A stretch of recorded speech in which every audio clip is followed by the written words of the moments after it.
ஜானகிராமன் எழுதிய காண்டாமணி என்ற அந்த சிறுகதை.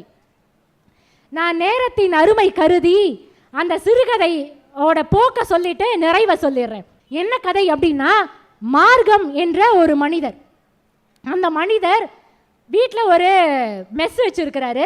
அந்த மெஸ்ஸில் அவர் பெருசாக யாருக்கெல்லாம் நல்ல சாப்பாடு போட மாட்டார். வர்றவங்களுக்கெல்லாம் ஏனோ தானோன்னு சாப்பாடு போட்டு அனுப்பிச்சிடுவார். இப்போ அந்த மார்க்கம் என்பவருடைய மெஸ்ஸுக்கு ஒருத்தர் சாப்பிட வர்றார். அவருடைய பெயர் ஐராவதம். அந்த ஐராவதம்க்கு இவர் சாப்பாடு போட்டுறாரு. அந்த ஐராவதம் சாப்பிட்டுட்டு வீட்டுக்கு போயிடுறாரு. வீட்டுக்கு போனதுக்கப்புறம் தான் அந்த மார்க்கம் பார்க்குறாரு, அவருக்கு குழம்பு ஊற்றி இருப்பாருல்ல, அந்த குழம்புடைய அண்டால வழுவழுன்னு ஏதோ ஒன்று இருக்குது. என்னன்னு அந்த குழம்பு சட்டிக்குள்ளே எட்டி பார்த்தா ஒரு பாம்பு. இவருக்கு மனசே திடுக்குன்னு ஆயிடுச்சு. இவர் வேண்டிக்கிட்டே இருக்கிறாரு. அப்போ அந்த ஐராவதத்துக்கு ஒன்றுமே ஆயிடக்கூடாதுன்னு வேண்டிகிட்டே இருக்கிறாரு. ஆனால் என்ன நடந்தது அப்படின்னா, அடுத்த நாளே அந்த ஐராவதம் இறந்து போயிடுறாரு. உடனே இவருக்கு ஒரு பயம். ஐராவதம் இறந்து போயிட்டாருங்கிற வருத்தத்தை விட இவருக்கு ஒரு பயம் ஏற்படுது. ஏன்னா நம்ம மாட்டிக்கிட்டோம்னா, இந்த குழம்பை சாப்பிட்டு தான் அவர் இறந்துட்டாருன்னு அவருக்கு தெரிஞ்சிருச்சுன்னா இவரை போலீஸ் பிடிச்சிட்டு போயிடுவாங்கல்ல. அதனால அவருக்கு ஒரு பயம் ஏற்படுது. இப்போ அந்த ஐராவதம் ஏன் இறந்தாருன்னு ஊரில் இருக்கிறவங்கெல்லாம் கூப்பிட்டு கேட்டால் அவருக்கு ஒரு 3 நாளாக வயிறு வலின்னு சொல்லிக்கிட்டே இருந்தார். அப்புறம் இறந்து போயிட்டாருன்னு சொல்கிறாங்க. இவருக்கு ஒரு பயம் இருந்துக்கிட்டே இருக்குது. உடனே நம்ம எல்லாருக்குமே ஒரு தப்பு செஞ்சால் என்ன பண்ணுவோம்? அந்த தப்புல இருந்து தப்பிக்கிறதுக்காக எல்லாருமே இறைவன் முன்னாடி போய் நின்றுவோம். இந்த தப்புல இருந்து நம்ம மாட்டிக்கவே கூடாதுன்னு இறைவன்கிட்ட போய் வேண்டிப்போம். அப்போ இந்த மார்க்கமும் என்ன பண்ணுறாருன்னா, ஐராவதம் இறந்ததுக்கு நான் தான் காரணம்னு தெரிஞ்சிடக்கூடாதுங்கிறதுக்காக இறைவனுடைய சந்நிதியில் போய் நின்று வேண்டுறாரு. என்ன வேண்டுறாருன்னா, இந்த குற்றத்திலிருந்து நான் தப்பிச்சுட்டேன்னா, ஐராவதம் இறந்ததுக்கு நான் தான் காரணம்னு யாருமே கண்டுபிடிக்கலன்னா உங்களுக்கு ஒரு பெரிய காண்டாமணி கோவிலில் வாங்கி மாட்டுறேன் அப்படின்னு மார்க்கம் வேண்டிட்டு வீட்டுக்கு வந்துடுறாரு. ஒரு 3 நாள் போகுது. ஐராவதத்துக்கு எல்லா இறுதி சடங்கும் முடிஞ்சிருச்சு. இப்போ அந்த சாப்பாடை சாப்பிட்டு ஐராவதம் உயிரோடு இல்லை. ஆனால் இதை சாப்பிட்டு தான் ஐராவதம் இறந்தாருன்னு மார்க்கத்தை தவிர யாருக்கும் தெரியாது. அதனால் யாருக்குமே சந்தேகமே வரல மார்க்கத்துக்கு மேலே. அது 3 நாள் கழித்து இவருக்கு ரொம்ப சந்தோஷம். ஏன்னா தப்பு செஞ்சுருக்கிறாரு, அந்த தப்புல மாட்டிக்கவே இல்லை. அதனால இவர் வேண்டினபடி ஒரு பெரிய காண்டாமணியை கொண்டு போய் கோவிலில் மாட்டிடுறார். இப்போ நம்ம எல்லாருமே என்ன நினைப்போம்? இவர் வேண்டினபடி ஒரு மணியை கொண்டு போய் மாட்டியாச்சு, தப்பு செஞ்சுருக்கிறாரு, ஆனால் மாட்டிக்கவே இல்லை. அப்போ எவ்வளோ சந்தோஷமாக இருக்கும். இப்போ ரொம்ப நிம்மதியாக மன நிறைவாக தூங்குவாருன்னு அந்த கதையோட போக்கு அமையும் நினச்சி நான் வாசித்தேன். ஆனால் அதுக்கப்புறம் கதையில் நிறையா பக்கங்கள் இருந்தது. மாட்டிக்கவே இல்லை, அப்போ கதை முடியணும் தானே. ஆனால் அதுக்கப்புறம் தான் அந்த ஆசிரியர் எழுத்தாளர் எழுதியிருக்கிறாரு, இந்த காண்டாமணி இருக்குல்ல, இந்த காண்டாமணி கோவிலில் ஒவ்வொரு நாளும் 5 முறை அடிப்பாங்களாம். 5 முறை அடிக்கும் போதும் ஒவ்வொரு தடவை அடிக்கும் போதும் மார்க்கத்துக்கு தான் செஞ்ச தப்பு தான் ஞாபகத்துக்கு வருமா. அப்ப இந்த கதை நமக்கு ஒரு பெரிய புரிதலை கொடுக்குதுல. உடனே மார்க்கம் என்ன பண்ணுவாரா, அந்த கோவிலுடைய தர்மகர்த்தா இருக்காருல்ல, அவர்கிட்ட போய் அந்த மணியை மட்டும் தயவு செய்து கொடுத்துருங்க, நான் உங்களுக்கு வேற சின்ன சின்ன மணியாக வாங்கி தரேன், அம்பாளுக்கு ஒன்று வைத்தீஸ்வரர் ஒன்றுக்குன்னு கட்டிக்கிங்க, இந்த பெரிய மணியை மட்டும் என்கிட்ட திரும்ப கொடுத்துருங்கன்னு அந்த தர்மகர்த்தா கிட்ட போய் கேட்டாராம். தர்மகர்த்தா சொன்னாரா, ஒரு தடவை கோவிலுக்கு மணி கொடுத்தாச்சுன்னா அதை நீ திருப்பி வாங்க முடியாது, வேணும்னா நீ திரும்ப சின்ன சின்ன மணி வேணும்னா வாங்கி கொடுத்துருப்பா அப்படின்னு சொன்னாராம். அப்போ அந்த மார்க்கத்துக்கு இப்போ என்ன செய்யறதுன்னே புரியலை. ஏன்னா அந்த பெரிய காண்டாமணி தெரியும், நமக்கு பெருசாக அடித்தா அந்த ஊர் முழுக்க சத்தம் கேட்குது, எல்லாருமே நிம்மதியாக தூங்குறாங்க, எல்லாருக்கும் அந்த கோவில் மணி சந்தோஷத்தை கொடுக்குது. ஆனால் மார்க்கத்துக்கு மட்டும் ஒவ்வொரு தடவை அந்த கோவில் மணி அடிக்கும் போதும் ஐராவதத்துடைய இறப்பு தான் ஞாபகத்துக்கு வருது. உடனே அந்த எழுத்தாளர் எப்படி கதையை நிறைவு பண்ணுறாரு அப்படின்னா, அந்த காண்டாமணியோடைய சத்தத்தை கேட்டு கேட்டு இவர் ராத்திரியெல்லாம் தூங்காமல் இருக்கிறாரு. தர்மகர்த்தாட்ட போய் கேட்டால் அவர் அந்த மணியை திரும்பி கொடுக்க முடியாதுன்னு சொல்லிட்டாரு. அதனால மார்க்கம் வீட்டுக்கு வந்து 2 அண்டா நிறையா, பெரிய அண்டா நிறையா தண்ணியை தூக்கி தலையில் ஊற்றிட்டு அமைதியாக உட்காந்துட்டாரு அப்படின்னு கதையை நிறைவு செஞ்சிடுறாரு. அப்போ அந்த கதை எனக்கு என்ன சொன்னது என்றால், நம்ம எல்லாரும் எவ்வளோ தப்பு பண்ணாலும் குற்றத்திலிருந்து தப்பிக்கலாம், ஆனா கடைசி வரைக்கும் குற்ற உணர்ச்சியிலிருந்து தப்பிக்கவே முடியாது அப்படிங்கிற மிகப்பெரிய உண்மையை இந்த கதை எனக்கு சொன்னது. நம்ம எல்லாருக்குமே ஜனாதிபதி அப்படின்னோடனே யாருடைய முகம் ஞாபகத்துக்கு வருது? அப்துல் கலாம் அவர்களுடைய முகம் ஞாபகத்துக்கு வருது. அப்ப இன்றைக்கும் ஜனாதிபதி என்றவுடன் அப்துல் கலாம் அவர்களுடைய முகம் தான் ஞாபகத்துக்கு வருதுன்னா அதுக்கு என்ன காரணம்? அவர் ராக்கெட் விட்டதுனாலயா? ஆகச்சிறந்த விஞ்ஞானியாக இருந்ததாலயா? அவர் ஒரு முறை பேட்டியில சொல்றாரு, உங்களுக்கு எது மன நிறைவை கொடுத்தது அப்படின்னு அவர்கள் அப்துல் கலாம் அவர்கள்ட்ட கேட்டோன்னே அதுக்கு அப்துல் கலாம் அவர்கள் சொன்ன பதில் என்ன தெரியுமா? நான் நிறைய அறிவியல் சாதனைகள் பண்ணியிருக்கேன், ஆனா ஒரு முறை ஒரு சின்ன குழந்தை கால் நடக்க முடியல, அதுக்கு செயற்கை கால் பொருத்தி இருந்தாங்க. ஆனால் செயற்கை கால் பொருத்தினதுக்கு அப்புறம் கூட அந்த குழந்தை ரொம்ப வருத்தத்தோட முகமெல்லாம் வாடி போய் நடந்து வந்தா. ஏன் அந்த குழந்தைய கூப்பிட்டு பார்த்தப்ப அந்த கால், செயற்கை கால் இருக்குல்ல, அது 4 கிலோ எடை இருந்தது. யோசிச்சு பாருங்க, ஒரு சின்ன குழந்தையால எப்படி 4 கிலோ எடை உள்ள இந்த செயற்கை காலை தூக்கிட்டு நடக்க முடியும்? அப்ப கலாம் அவர்கள் என்ன பண்ணார் அப்படின்னா, தன்னுடைய மொத்த அறிவியல் உலகத்தையும் கூப்பிட்டு தன்னுடைய விஞ்ஞான அறிவை எல்லாம் பயன்படுத்தி அந்த 4 கிலோ எடை உள்ள செயற்கை காலை வெறும் 400 கிராம்ல தயார் பண்ணி அந்த குழந்தையின் முகத்தில் சிரிப்பை பார்த்தார். அதனால் தான் இன்றைக்கும் கலாம் ஐயா நம் நினைவில் நின்று கொண்டிருக்கிறார். அப்ப அவருக்கு இவ்வளவு பெரிய விஞ்ஞான அறிவை கொடுத்தது எது அப்படிங்கிற கேள்வி நமக்குள்ள வருதில்ல. ஏன்னா எல்லாருக்குமே நிறைய விஞ்ஞானிகள் தெரியும், ஆனாலும் கலாம் ஐயாவுக்கு அந்த விஞ்ஞான அறிவை, அந்த அறிவியலை கொடுத்தது எது அப்படின்னு கேட்டா அதுக்கு கலாம் ஐயா அவர்களே ஈரோட்டு புத்தக திருவிழாவில் ஐயா பேசும்போது, அவர் ஐயா உயிரோடு இருந்தபோது ஈரோடு புத்தக திருவிழாவில் ஐயா பேசினாங்க. பேசும்போது அவர் குறிப்பிட்ட இந்த செய்தியை நான் உங்களோட பகிர்றேன். ஐயா எம்ஐடி இருக்குல்ல, சென்னையில் இருக்கிற எம்ஐடி எம்ஐடி கல்லூரியில் தன்னுடைய 1ஆம் ஆண்டு படிப்பை முடித்திருந்தார். அவர் இன்ஜினியரிங் படிச்சுட்டு இருந்தார். அந்த படிப்பை முடிச்சுட்டு இருக்கும் போது 1ஆம் ஆண்டு நிறைவில் அந்த 1ஆம் ஆண்டுடைய ஆகச்சிறந்த மாணவன் என்ற பரிசு கலாம் ஐயாவுக்கு டாக்டர் லட்சுமணசாமி முதலியார் அவருக்கு அந்த விருதை கொடுத்தார். என்ன விருது அப்படின்னா ஒரு புத்தகம். அந்த புத்தகத்துடைய பெயரை நான் நிறைவில் குறிப்பிடுறேன். அந்த புத்தகத்தை கலாம் ஐயாவுக்கு பரிசாக கொடுத்திருக்கிறார்கள். எத்தனையோ புத்தகம் கலாம் ஐயா படித்திருப்பார், ஆனால் அந்த புத்தகம் ஏன் கலாம் ஐயாவுக்கு ஒரு மிகப்பெரிய மாற்றத்தை ஏற்படுத்துச்சு அப்படின்னு கலாம் ஐயா குறிப்பிடுறாங்கன்னா, அந்த முதல் வருஷம் படிப்பு முடியுதுல்ல, படிப்பு முடிஞ்சு அவர் தன்னுடைய விடுதியில் இருக்கிறார். அப்போ அந்த விடுமுறை நாட்களில் எல்லா மாணவர்களும் நண்பர்களும் ஆசிரியர்கள் எல்லாருமே விடுமுறைக்கு அவங்கவுங்க ஊருக்கு போயாச்சு. அப்போ கலாம் ஐயா மட்டும் அந்த விடுதியில் இருக்கிறார். அப்போ அவருக்கு ஒரு தந்தி வருது. என்ன தந்தி அப்படின்னா, ராமேஸ்வரத்தில் மிகப்பெரிய புயல் மையம் கொண்டு இருக்கு, அதனால பெற்றோர்கள் சிரமப்படுறாங்கன்னு அவருடைய மாமாட்ட இருந்து ஒரு தந்தி வருது. இப்போ கலாம் ஐயாவுக்கு மனசெல்லாம் பதபதக்குது. எப்படியாவது போய் உடனே அம்மா அப்பாவை பார்த்துடணும் அப்படின்னு முடிவு பண்ணுறாரு. முடிவு பண்ணி வேகமாக அவருடைய பையெல்லாம் எடுத்துக்கிட்டு கிளம்புறாரு. ஆனால் ஊருக்கு போகிறதுக்கு ராமேஸ்வரம் வரைக்கும், சென்னையிலேருந்து ராமேஸ்வரம் வரைக்கும் போகிறதுக்கு அன்றைக்கு பேருந்து கட்டணம் 60 ரூபா.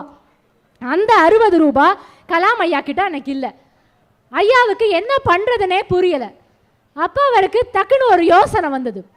என்ன யோசனை அப்படின்னா, தனக்கு ஒரு புத்தகம் பரிசாக கொடுத்தாருல்ல டாக்டர் லட்சுமணசாமி முதலியார் அவர்கள், ஒரு புத்தகத்தை தனக்கு பரிசாக கொடுத்தார். அது ரொம்ப விலை உயர்ந்த புத்தகம். அதனால் கலாம் ஐயா டக்குன்னு, அவர் ரொம்ப இளைஞர் தானே, அதனால் அவர் என்ன யோசிக்கிறாருன்னா, அந்த புத்தகத்துடைய மதிப்பை உணராமல் ஐயா அந்த புத்தகத்தை நம்ம போய் கடையில் அடகு வச்சு காசாக்கி ஊருக்கு போயிடலாம்னு முடிவு பண்ணுறாங்க. யோசிச்சு பாருங்க, அன்னைக்கெல்லாம் புத்தகத்தை அடகுக்கு வச்சாலே காசு கொடுத்துருக்காங்க. இன்னைக்கெல்லாம் நகையை அடகு வச்சா மட்டும்தான் காசு கொடுப்பாங்க. அப்போ அன்னைக்கு காலகட்டத்தில் புத்தகத்துக்கு எவ்வளவு மதிப்பு இருந்திருக்குன்னு யோசிச்சு பாருங்க. இன்னைக்கு ஒரு புத்தகத்தை கொண்டு போய் கடையில் வச்சுட்டு காசு கொடுனா யாராவது கொடுப்பாங்களா? ஒருத்தர் கூட கொடுக்க மாட்டாங்க. ஏன்னா அந்த புத்தகத்துடைய மதிப்பு இன்றைக்கு குறைந்து விட்டது என்பதனான வலிக்கின்ற செய்தி தான் இன்னைக்கு இந்த விஷயத்தின் மூலமாக நமக்கு கிடைத்து கொண்டு இருக்கிறது. அன்னைக்கு புத்தகத்தை அடகு வச்சு காசாக்கியிருக்காங்க. இப்போ கலாம் ஐயா இந்த புத்தகத்தை பக்கத்தில் இருக்கிற ஒரு கடையில் கொண்டு போய் அடகு வச்சிருக்கிறாரு. வச்சு அந்த கடைக்காரர்கிட்ட சொல்லியிருக்கிறாரு, நான் அந்த மாதிரி ராமேஸ்வரம் வரைக்கும் போகணும், எனக்கு 60 ரூபா தேவைப்படுது, அந்த புத்தகத்தை வச்சுக்குங்க, நீங்களே வச்சுக்குங்க, எனக்கு 60 ரூபா மட்டும் கொடுங்க, நான் எங்கள் அம்மா அப்பாவை போய் பார்த்துட்டு வந்துடுறேன் அப்படின்னு சொல்லியிருக்கிறார். கலாம் ஐயா மாமேதை என்றால் அந்த புத்தகத்தை வாங்கினார்ல அந்த கடைக்காரர், அவர் ஒரு மா மனிதர் அப்படின்னு கலாம் ஐயாவே குறிப்பிடுகிறார். என்ன காரணம் அப்படின்னா அதுக்கு அந்த கடைக்காரர் சொன்ன பதில். கடைக்காரர் கேட்டாரா, நீ இங்கேருந்து ராமேஸ்வரம் போகிறதுக்கு எவ்வளவுப்பா ஆகும்? 60 ரூபா ஆகும்.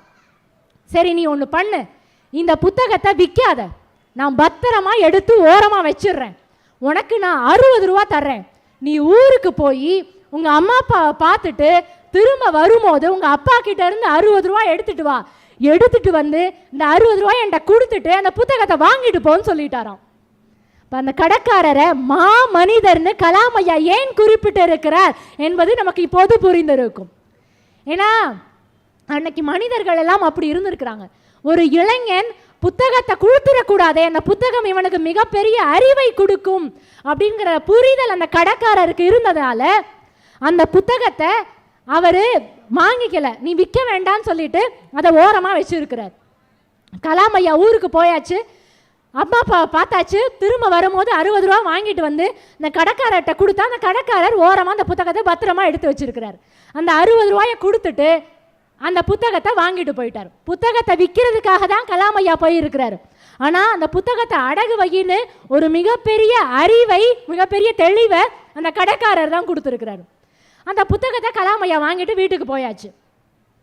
இப்போ கலாம் ஐயாவுக்கு என்ன தோணுச்சு அப்படின்னா, இந்த புத்தகம் நமக்கே ஒரு விஷயம் தோணும்ல, ஏதாவது ஒரு விஷயம் நம்மளை விட்டு போயிட்டு திரும்ப நம்மக்கிட்டே வந்தா அப்போ இது நமக்கே உரித்தான ஒரு புத்தகம், உரித்தான ஒரு விஷயம் அப்படி நமக்கு தோணும்ல. ஏதாவது ஒரு பொருள் நம்ம கையை விட்டு போயிருச்சு, ஆனால் ஒரு 2 வருஷம் கழிச்சு திரும்ப அது நம்ம கைக்கே வருதுன்னா, சே அந்த பொருள் நம்மக்கிட்ட தான் இருக்கணும்னு கடவுள் முடிவு பண்ணியிருக்கிறான்னு நம்ம நினைப்போம்ல. அதே மாதிரி கலாம் ஐயா நினைச்சதால தான் அந்த புத்தகத்தின் முதல் பக்கத்தை புரட்டி பார்க்கிறார். அந்த புரட்டி பார்த்த முதல் பக்கம்தான் தியரி ஆஃப் எலாஸ்டிசிட்டி என்ற அந்த புத்தகம். கலாம் ஐயா அந்த theory of elasticity James and Stephen எழுதிய அந்த புத்தகத்தை, தியரி ஆஃப் எலாஸ்டிசிட்டி என்ற அந்த புத்தகத்தை கலாம் ஐயா வாசித்ததுக்கு அப்புறம்தான் கலாம் ஐயாவுக்கு அறிவியலில், விஞ்ஞானத்தில் மிகப்பெரிய புரிதலும் மாற்றமும் ஏற்பட்டது என்று கலாம் ஐயாவே குறிப்பிடுகிறார். என்றால் ஒரு புத்தகம் ஒரு மனிதனை என்ன செய்யும் என்பதற்கான உதாரணம் தான் இது. ஏன்னா கலாம் ஐயா விஞ்ஞானி, அறிவாளி நம்ம எல்லாருமே சொல்லுவோம். ஆனால் அப்படி ஒரு மனிதனாக இருந்த கலாம் ஐயாவை ஒரு விஞ்ஞானியாக, இன்றைக்கு மிகப்பெரிய மாற்றத்தை ஏற்படுத்திய, உலக அரங்கில் இந்தியாவை தலை நிமிர செய்த ஒரு விஞ்ஞானியாக கலாம் ஐயாவை ஒரு புத்தகம்தான் மாற்றி இருக்கிறது என்றால் அதுதான் புத்தகத்தினுடைய வலிமை. இளைஞர்கள்ட்ட இருக்கிற மிகப்பெரிய ஒரு பிரச்சனையா நான் என்ன தெரியுமா பார்க்குறேன், சமீபத்தில் இருக்கிற நேஷனல் கிரைம் ரெக்கார்ட்ஸ் பியூரோ அப்படிங்கிற ஒரு அமைப்பு ஒரு அறிக்கை வெளியிட்டிருக்கிறாங்க. அந்த அறிக்கையை பார்த்தோன்னே உண்மையாகவே எனக்கு அவ்வளோ கஷ்டமாக இருந்தது. என்ன அறிக்கைனா, இன்னைக்கு இருக்கிற காலகட்டத்தில் 15 வயதிலிருந்து 29 வயதுக்கு உட்பட்ட இளைஞர்கள் தான் அதிக அளவில் தற்கொலை செய்து கொள்கிறார்கள் என்பதுதான் அந்த அறிக்கை. இப்போ இந்த இளைஞர்களுக்கெல்லாம் நான் வெறும் 4 வரியை மட்டும்தான் காட்டணும்னு நினைக்கிறேன். ஏன்னா சமீபத்தில் கூட நான் ஒரு நியூஸ் பார்த்தேன்.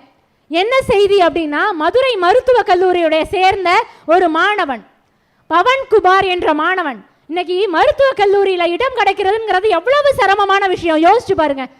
ரொம்ப ஈஸியாக கிடைச்சிருமா? ஆனால் அப்படி கஷ்டப்பட்டு படிச்சு மதுரை மருத்துவக் கல்லூரியில் படிக்கிற ஒரு மாணவன் அடுத்த நாள் காலையில் தன்னுடைய விடுதியில் தற்கொலை பண்ணிட்டு இருக்கான். என்னன்னு விசாரிச்சு பார்த்தா, முந்தின நாள் இரவு தன்னுடைய நண்பர்களுடைய ஒரு வீடியோ கால் பண்ணியிருக்கான். அந்த வீடியோ காலில் நண்பர்கள்னா அவனை சும்மா வந்து கிண்டல் பண்ணியிருக்கிறாங்க, அந்த கலாய்ச்சிருக்கிறாங்கலாம் சொல்லுவோம்ல, அந்த மாதிரி அவனுடைய விளையாட்டுக்கு அவனை சீண்டி இருக்கிறார்கள். அதை தாங்க முடியாமல் அந்த மாணவன் தற்கொலை செய்து கொண்டிருக்கிறான். அப்ப இன்னைக்கு இளைஞர்கள் எப்படிப்பட்ட ஒரு மனநிலையில் இருக்கிறார்கள் அப்படின்னு நினைக்கும் போது ரொம்ப வருத்தமா இருக்கு. இந்த இளைஞர்களுக்கெல்லாம் நான் 4 வரியை மட்டும்தான் சொல்லணும்னு நினைக்கிறேன். இந்த 4 வரியை மட்டும் அந்த இளைஞன் படித்திருந்தால் தற்கொலை செய்திருப்பானா அப்படிங்கிற மிகப்பெரிய கேள்வி நம்ம எல்லாருக்குமே வரும். என்ன அந்த வரி அப்படின்னா, கல்யாண்ஜி அவர்கள் எழுதிய அந்த 4 வரி எனக்கு ரொம்ப பிடிச்சது. ரொம்ப எளிமையான அந்த 4 வரிகள் யாருக்குமே படிச்சோன்னா புரிஞ்சிடும். ஏன்னா கவிதை அப்படின்னா சில கவிதைகள் படிச்சோன்னே புரிஞ்சுக்கிறதுக்கு ரொம்ப கஷ்டமா இருக்கும். ஆனால் அது மாதிரி இல்லாமல் ரொம்ப எளிமையான நடையில் இருக்கிற 4 வரி. என்ன வரி அப்படின்னா, இருந்து என்ன செய்ய போகிறோம், இருந்து என்ன செய்ய போகிறோம், செத்து போகலாமே. இருந்து என்ன செய்ய போகிறோம், செத்து போகலாமே.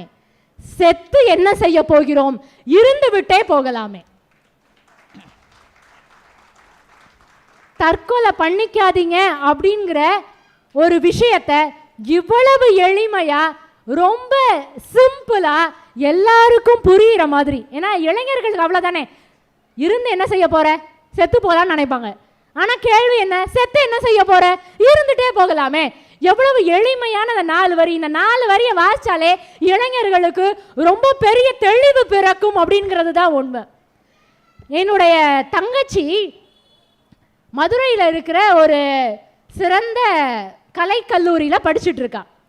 அந்த கல்லூரியுடைய ஒரு தமிழ் புத்தகம், அந்த தமிழ் புத்தகத்தை அவ ஓரமாக உட்காந்து வாசிச்சுக்கிட்டு இருந்தான். என்ன புத்தகம் அப்படின்னு நான் பார்க்கறதுக்கு முன்னாடி என் தங்கச்சியை கூப்பிட்டு கேட்டேன், ஏன் இதை தனியாக உட்காந்து வாசிச்சுட்டு இருக்க, உன்னுடைய தமிழ் ஆசிரியர், உன்னுடைய பேராசிரியர் இதை உனக்கு சொல்லி கொடுக்கலையான்னு கேட்டேன். ஏன்னா டெக்ஸ்ட் புக் அப்படின்னா ஆசிரியர்கள் தானே பாடம் எடுக்கணும். ஆனால் ஆசிரியர் பாடம் எடுக்காம அந்த ஆசிரியர் என்ன சொல்லியிருக்காங்கன்னா, இந்த பாட புத்தகத்தை நீ வீட்டில் போய் வாசி, நீயா புரிஞ்சுக்கோ, நான் பாடம் எடுக்க மாட்டேன்னு சொல்லிட்டாங்களாம். இப்போ எனக்கு உண்மையாகவே ஆச்சரியமாக இருந்தது. ஏன்னா பாட புத்தகம்னா ஆசிரியர் பாடம் எடுக்கணும். ஆனால் அப்படி சொல்லாமல் எனக்கு ஒரு சந்தேகம் வந்தது, ஒருவேளை எல்லா ஆசிரியர்களும் இந்த மாதிரி நீயே படிச்சுக்கப்பான்னு கொடுக்குறாங்களோ அப்படிங்கிறதுக்காக அந்த என்னுடைய தங்கச்சிகிட்ட கேட்டேன், உன்னுடைய ஆசிரியர் இப்படி எல்லா புத்தகத்தையும் கொடுத்துருவாங்களான்னு கேட்டேன். அதுக்கு என் தங்கச்சி சொன்னால், இல்லை என்னுடைய ஆசிரியர் எல்லா புத்தகத்தையும் அவங்க தான் நடத்துவாங்க, ஆனால் இந்த ஒரு புத்தகத்தை மட்டும்தான் நீயா வாசிச்சு புரிஞ்சுக்கோன்னு சொல்லி கொடுத்துட்டாங்கன்னா. அப்போ ஒரு புத்தகத்தை நான் பாடமாக எடுக்க முடியாது, நீயா வாசிச்சு புரிஞ்சுக்கோ அப்படின்னு ஒரு புத்தகத்தை கொடுக்குறாங்கன்னா அப்படி என்ன புத்தகமாக இருக்கும்னு எனக்கு ஒரு ஆர்வம். சரின்னு என்ன புத்தகம் அப்படின்னு வாங்குறதுக்கு முன்னாடி என் தங்கச்சி சொன்னா, இந்த புத்தகத்தை வாசிக்கும் போது என்னுடைய தமிழ் ஆசிரியர் சொல்லியிருக்காங்க, இந்த புத்தகத்தை வாசிக்கும் போது யாருமே இல்லாத ஒரு அறையில் தனிமையில் உட்கார்ந்து உனக்கு பிடிச்ச ஒரு சூழ்நிலையில் ஒரு நல்ல இயற்கையை பார்த்துக்கிட்டோ இல்லைன்னா ஒரு தேநீரை குடிச்சுக்கிட்டோ உனக்கு பிடித்த சூழ்நிலையில் இந்த புத்தகத்தை நீ வாசிக்கணும்னு என்னுடைய தமிழ் ஆசிரியர் சொல்லியிருக்காங்கன்னு சொன்னான். எனக்கு இன்னும் ஒரு ஆர்வம், அப்படி என்ன புத்தகம், அந்த புத்தகத்தில் என்ன இருக்கு அப்படின்னு அந்த புத்தகத்தை வாங்கினேன்.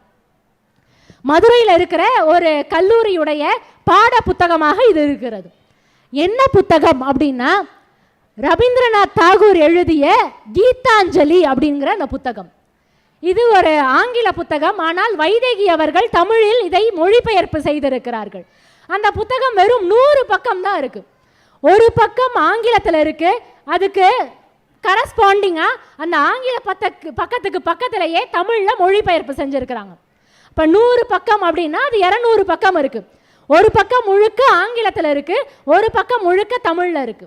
இந்த புத்தக திருவிழாவில் அந்த புத்தகம் இருக்கிறதான்னு எனக்கு தெரியாது, ஆனால் அந்த புத்தகத்தை நீங்கள் பார்த்தால் தயவு செய்து அதை வாங்கி படியுங்கள். வெறும் 100 பக்கம் தான். ஆங்கிலத்தில் படிக்க விரும்புகிறவர்கள் அதை ஆங்கிலத்திலேயே படித்துக் கொள்ளலாம், ரெண்டுமே அந்த ஒரே புத்தகத்தில் இருக்கு. தமிழில் படிக்க விரும்பினால் நீங்கள் தமிழில் படிக்கலாம், ரெண்டுமே இருக்கிற ஒரு புத்தகம். அந்த புத்தகத்தில் என்ன அப்படின்னா, ஒவ்வொரு பக்கத்திலையும் வெறும் 10 வரி தான் இருக்கும். இன்னைக்கு பல பேர் காலை 4:30 மணிக்கு 5:30 மணிக்கெல்லாம் எழுந்து அந்த மார்னிங் மிராக்கிள்னு இன்னைக்கு யூடியூப்லலாம் நிறைய பேர் வகுப்பு வைக்கிறாங்க. ஏன்னா அந்த வகுப்புல சேர்ந்தா மன நிறைவும் அமைதியும் கிடைக்கும் அப்படின்னு. இதுக்கு காசை கட்டி பல பேர் சேர்றாங்க.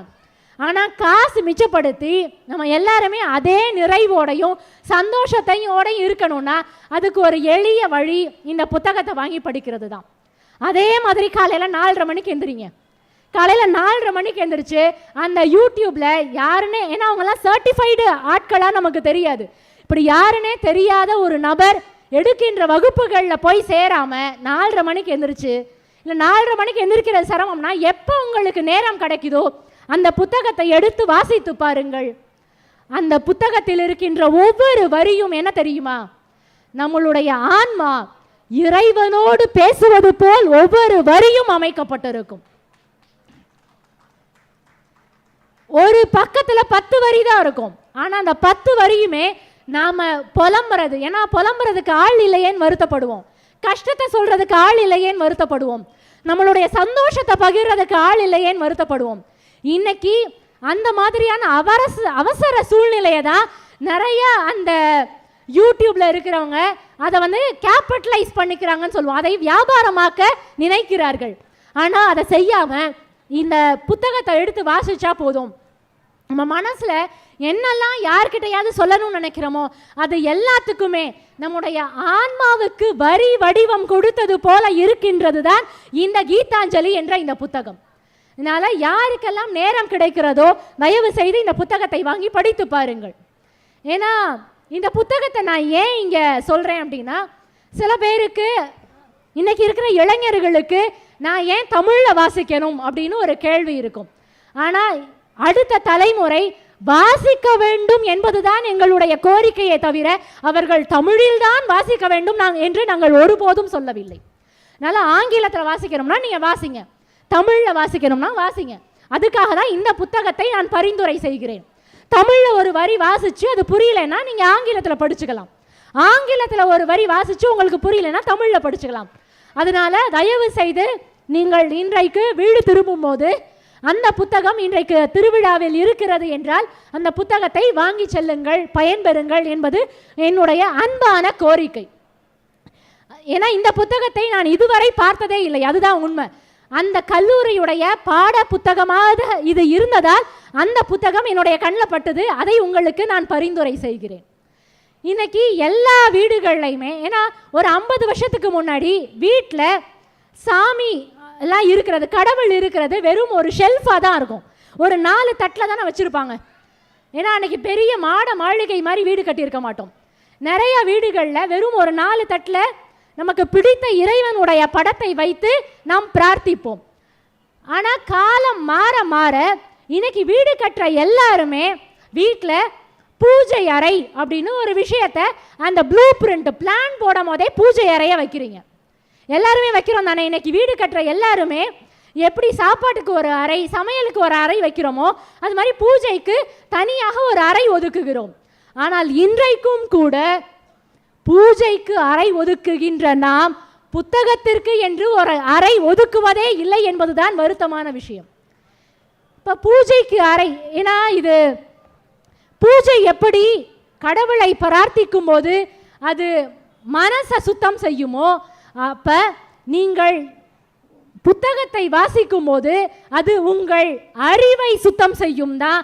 அதனால நீங்கள் பூஜை அறை எப்படி சும்மா ஒரு 6க்கு 4 அந்த மாதிரி ஒரு சின்ன அறை பூஜைக்கு ஒதுக்கும் போது பக்கத்திலேயே நீங்கள் புத்தகத்திற்கு என்று ஒரு அறை ஒதுக்கினீர்கள் என்றால் நீங்கள் எவ்வளோ அழகாக அந்த இன்டீரியர் டெக்கரேஷன்லாம் பண்ணாலும் உங்கள் வீட்டுக்கு வர்றவங்க வீடு இவ்வளோ அழகாக இருக்கே அப்படின்னு அன்னைக்கு சொல்லிட்டு அன்னைக்கே வீட்டுக்கு போயிடுவாங்க. ஆனால் வீட்டில் புத்தகத்திற்கு என்று ஒரு அறை இருக்கிறது என்றால் அவங்க இன்னும் 4 பேர்கிட்ட போயிடுச்சே அவர் பெரிய அறிவாளி தெரியுமா, வீட்டில் புத்தகம் வைக்கிறதுக்குன்னே ஒரு அறை வச்சிருக்கிறாரு 4 பேர்கிட்ட போய் சொல்லுவாங்க. அந்த புத்தக அறையை கடக்கும் போதெல்லாம் நமக்கே தோணும், இவ்வளோ பெரிய இடம் புத்தகத்துக்குன்னே ஒதுக்கி இருக்கோமே, ஒதுக்கி இருக்கிறதுக்காகவாது நம்ம 4 வரி படிச்சு பார்ப்போமே நமக்குன்னு தோணும். அதனால இதுக்கு அப்புறம் வீடு கட்டுற எல்லாருமே பூஜை அறை ஒதுக்குவது போல புத்தகத்திற்கு ஒரு அறை ஒதுக்க வேண்டும் என்பது என்னுடைய தாழ்மையான வேண்டுகோள்.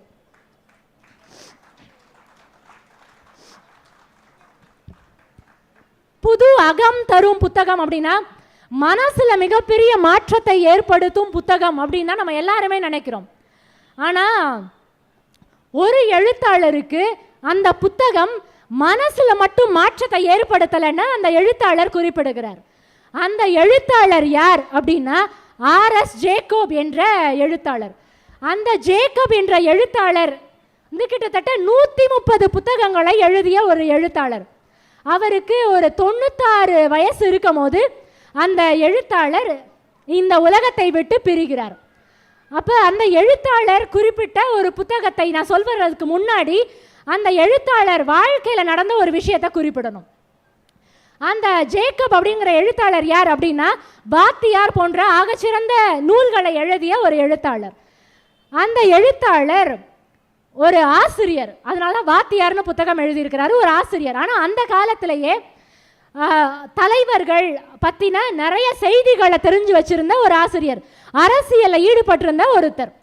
இப்போ இதை தெரிஞ்சுக்கிட்ட போலீஸ்லாம் என்ன பண்ணியிருக்கிறாங்கன்னா இந்த ஜேக்கபை கூப்பிட்டு போலீஸ் ஒரு சிறையில் அடைச்சிருக்கிறாங்க. ஏன்னா தலைவர்களை பற்றிய நிறைய செய்தி இந்த ஜேக்கபுக்கு தெரியும். அப்போ காவலாளர்களுக்கு என்ன ஒரு எண்ணம் அப்படின்னா இவருக்கு தெரியும்னு காவலாளர்களுக்கு தெரியும். அதனால அவர் என்ன முடிவு பண்ணுறாங்கன்னா இவரை கூப்பிட்டு நம்ம கேட்டோம்னா நிச்சயமாக தலைவர்களை பற்றின செய்தி நமக்கு தெரிய வரும்னு ஜேக்கப், அவர் ஆசிரியர் தான் ஆனால் தலைவர்களுடைய தொடர்பில் இருக்கிறார். இந்த ஜேக்கபை கூப்பிட்டு ஒரு சிறையில் அடைக்கிறாங்க. நம்ம திரைப்படத்தில் என்னென்னலாம் சித்திரவதை அப்படின்னு திரைப்படத்தில் என்னெல்லாம் காட்டுவாங்க அது மாதிரியான எல்லா சித்திரவதையும் ஜேக்கப் அவர்களை செய்திருக்கிறார்கள். ஏன்னா அவருக்கு உண்மை தெரியும்னு போலீஸுக்கு தெரியும். அதனால கடைசி வரைக்கும் அவரை சித்திரவதை பண்ணிக்கிட்டே இருந்திருக்கிறாங்க. ஆனால் அவருக்கு 3 ஆண்டுகள் இதே மாதிரி சிறையில் வச்சு அவர் சித்திரவதை பண்ணியிருக்காங்க. கடைசி வரைக்கும் அவர் உண்மையை சொல்லவே இல்லை. ஒரு வார்த்தை கூட தலைவர்கள் எங்கே இருக்கிறாங்கன்னு அவர் சொல்லவே இல்லை. இப்போ ஒன்றுமே அவங்களால பண்ண முடியல. 3 வருஷம் கழித்து அந்த ஜேக்கபை விடுவிச்சிடுறாங்க. அவர் வீட்டுக்கு வந்துடுறாரு. இந்த ஜேக்கப் அவர்கள்ட்ட எல்லாரும் போய் கேட்குறாங்க. ஏன்னா ஒரு 3 வருஷம் அவர் சாதாரண ஒரு பள்ளி ஆசிரியர். அப்படி இருக்கும்போது இத்தனை அடி இத்தனை வலி யோசிச்சு பாருங்க. 3 வருஷம் சித்திரவதை அனுபவிச்சா உங்களுக்கு எவ்வளோ கஷ்டமாக இருக்கும்னு. அப்போ ஏன் ஒரு உண்மையை கூட நீங்கள் சொல்லலை அப்படின்னு கேட்டப்ப அதுக்கு ஜேக்கப் அவர்கள் சொன்ன பதில், ஜேக்கப் அவர்கள் சொன்னார், நான் ஜூலியஸ் ஃபியூசிக் என்று ஒரு எழுத்தாளர் எழுதிய நோட்ஸ் ஃப்ரம் த கேலோஸ் என்ற ஒரு புத்தகத்தை வாசித்தேன். அதாவது அந்த புத்தகத்தினுடைய மொழிபெயர்ப்பு என்னன்னா தூக்கு மேடை குறிப்புகள். இந்த புத்தகத்தை நான் வாசித்திருக்கிறேன். அந்த புத்தகத்தை நான் வாசித்ததால் எனக்கு மனதைரியம் மட்டும் பிறக்கவில்லை, 3 ஆண்டுகள் எதையும் தாங்கும் உடல் வலிமையும் எனக்கு சேர்ந்தே பிறந்திருக்கிறது என்று ஜேக்கப் குறிப்பிட்டிருக்கிறார். அப்ப யோசிச்சு பாருங்க, ஒருத்தருக்கு புத்தகம் என்பது மனசுல மட்டும் ஒரு புத்துணர்ச்சியை கொடுக்கல. புத்தகம் என்பது மனசுல இருக்கிற புத்துணர்ச்சியை தாண்டி உடல் ரீதியாகவும் மிகப்பெரிய சக்தியை கொடுக்கிறது என்றால் அதுதான் புத்தகத்தினுடைய வலிமை. சின்ன சின்ன வரிகள், ஏன்னா அந்த கல்யாண்ஜி அவர்களுடைய கவிதையை சொன்ன மாதிரி சின்ன சின்ன வார்த்தைகள், இந்த மாதிரி எந்த புத்தகம் எந்த மாற்றத்தை நமக்கு ஏற்படுத்தும்னு நமக்கு தெரியாது. ஆனால் ஏதோ ஒரு வரி நமக்குள் மிகப்பெரிய மாற்றத்தை ஏற்படுத்தலாம். அந்த வரி கிடைக்கும் வரை நாம் எல்லோரும் வாசித்து கொண்டே இருக்க வேண்டும் என்பதுதான் என்னுடைய தாழ்மையான வேண்டுகோள். நான் நிறைவாக ஈரோடு தமிழன்பன் அவர்களுடைய ஒரு கவிதையை மட்டும் சொல்லி நிறைவு செய்கிறேன். இந்த கவிதை எல்லோருக்குமான கவிதையாக நான் பார்க்கிறேன். தினம் 4 வரிகள் தான் படிக்க முடியும் என்றால் நாலடியார் படியுங்கள். தினம் 4 வரிதான் படிக்க முடியும் என்றால் நாலடியார் படியுங்கள். தினம் 3 வரிதான் படிக்க முடியும் என்றால் ஹைக்கூ படியுங்கள். இல்லை இல்லை, தினம் என்னால் 2 வரிகள் தான் படிக்க முடியும் என்றால் திருக்குறள் படியுங்கள். இல்லை, என்னால் தினம் 1 வரிதான் படிக்க முடியும் என்றால் ஆத்திச்சுடி படியுங்கள். எதையுமே படிக்க முடியாது என்று சொன்னால் எப்படி என்ற கவிதை வரிகளோடு நிறைவு செய்கிறேன். நன்றி, வணக்கம்.